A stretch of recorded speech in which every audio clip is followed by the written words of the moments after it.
Assalamualaikum warahmatullahi wabarakatuh.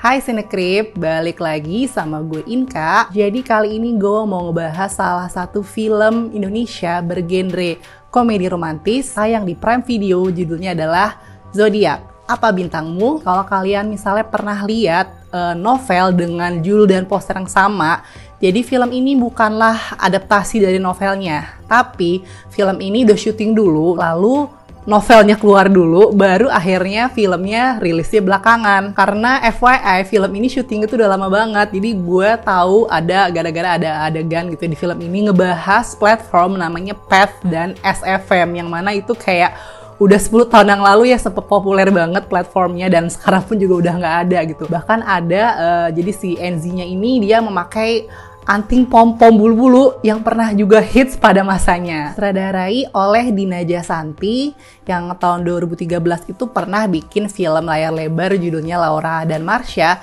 dan belakangan ini juga suka ngedirect beberapa series di platform OTT. Film ini diperankan oleh Enzy Storia sebagai Ariel, lalu ada juga Gandhi Fernando sebagai Agi. Nah, menariknya Gandhi Fernando ini selain seorang aktor, ia juga merupakan salah satu movie reviewer di platform TikTok. Ya, bisa dibilang seleb TikTok gitu ya.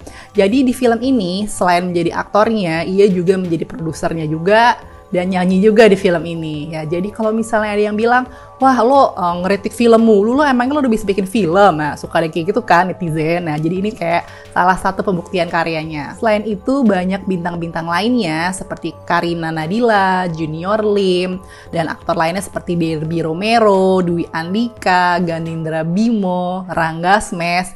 Ya mungkin lebih tepatnya beberapa di antaranya sih cameo ya, karena memang penampilannya cuma sebentar-sebentar. Menceritakan seorang cewek bernama Ariel, ia tuh memiliki toko kaos kaki yang merupakan usaha keluarganya yang sedang terancam bangkrut. Nah, ditambah lagi ia tuh suka diteror oleh para penagih hutang karena keluarganya memiliki utang sekitar 70 juta. Sahabatnya ini yang bernama Anggun menyarankan Ariel untuk mengikuti kompetisi vlog yang bertema zodiak, dan apabila ia menang, ia bisa mendapatkan hadiah sebesar 100 juta.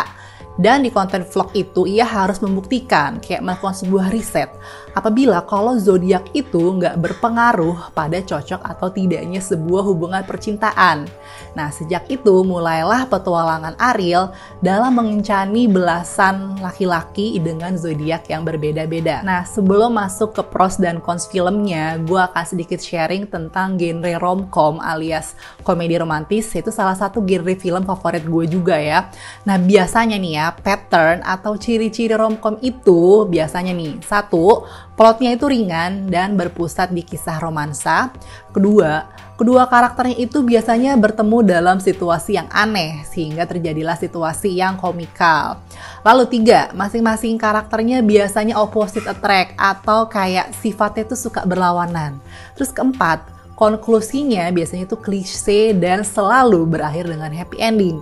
Dan yang kelima, biasanya ini plotnya predictable. Nah, menariknya di film ini tuh kan ceritanya ada dua karakter cowok yang deket sama Ariel gitu kan ya. Dan gue awal tuh kayak agak sotoy gitu, gue pikir kayaknya ini palingan udah ketebak nih, endingnya si Ariel ini bakal jadian sama si A. Ternyata prediksi gue salah. Ariel ini jadiannya sama si B gitu ya, yang karakter cowok yang gue awalnya gak kepikiran kok bakal jadiannya sama dia gitu. Dan selanjutnya gue juga suka ini tata produksinya tuh yang serba terkonsep, colorful, serba cerah. Film ini merupakan romcom yang manis, yang mana ketika nonton film ini tuh mood gue jadi lebih enak gitu, karena juga ceritanya ringan, menghibur. Gue juga suka tentang idenya yang menurut gue fresh gitu ya, tentang kepercayaan anak muda terhadap zodiak, apalagi ditulis pada tahun itu. Jadi menurut gue film ini ide originalitasnya patut untuk diapresiasi. Kalau untuk yang gue kurang suka, ya di sini kan memang genrenya romcom ya.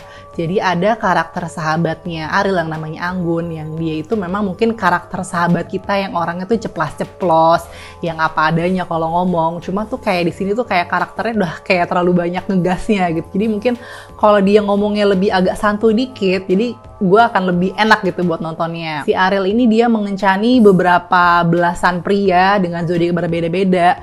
Nah, tapi itu memang gak dikasih lihat prosesnya nih, gimana tiba-tiba dia bisa kencan sama si A, si B, si C gitu. Mungkin karena durasi juga jadi kayak dipersempit gitu ya. Dan juga ketika perkenalan dengan si cowok-cowok yang berbeda zodiak itu kayak terlalu cepat aja gitu menurut gue. Kayak gue pengen tahu lebih dalam, oh misalnya kayak cowok Leo tuh gimana, cowok Sagittarius tuh gimana gitu ya. Cuman karena durasinya terlalu singkat, dipadetin, jadi kurang kedalaman karakter-karakter cowok yang berbeda-beda zodiaknya. Film ini juga ada unsur musikal-musikalnya, jadi ada adegan nyanyi-nyanyi sama nari-nari juga, ada penari-penarinya gitu ya. Menurut gue oke lah, gue ama apresiasi usahanya untuk menambah warna di film ini ya dengan memasukkan unsur-unsur musikal. Tapi sayangnya ya kadang menurut gue berasa out of place aja sih. Kayaknya sih kalau tanpa pakai musikal-musikal gitu juga udah fine-fine aja gitu ya. Kecuali kalau misalnya mungkin lagunya pakai lagu-lagu lama, lagu-lagu yang kita udah kenal, jadi penonton juga akan lebih kenal dan lebih relate. Nah, untuk memorable scene versi gue, jadi ada salah satu scene di dalam bus ya, saat Agi dan Ariel ini barengan di dalam bus. Lalu akhirnya Agi tahu kalau si Ariel ini cuman ngedeketin dia buat riset ya, bahan riset buat menangin kompetisi vlog. Nah, di situ tuh karena pengambilan gambarnya bagus, pas, dan juga musiknya yang bagus juga, yang enak. Jadi gue berasa dapet sedih dan dramatisnya. Dan untuk skor film ini gue kasih nilai 6/10. Jadi overall filmnya sih masih menghibur. Gue apresiasi pada ide orisinalitas yang diproduksi pada tahun itu. Jadi ini film cocok buat kalian yang sedang mencari hiburan tontonan ringan, atau mungkin kalian yang lagi proses PDKT dan percaya-percaya sama zodiak-zodiak, atau mungkin kalian yang fansnya Enzi. Wah, fansnya Enzi mah wajib nonton karena Enzi lucu banget menghibur di sini. Silahkan nonton di platform Prime Video. Nah, gimana nih pendapat kalian udah nonton? Silahkan tulis di kolom komentar. Oke, makasih banget udah nonton video ini. Jangan lupa dukungannya untuk like, share, subscribe channel Cinecrip, dan follow akun-akun Cinecrip lain juga seperti Instagramnya, Twitternya, TikToknya juga ada. Dan yang ingin mendukung Cinecrip, silahkan klik tombol super thanks di bawah ini. Sampai ketemu di video berikutnya. Bye-bye.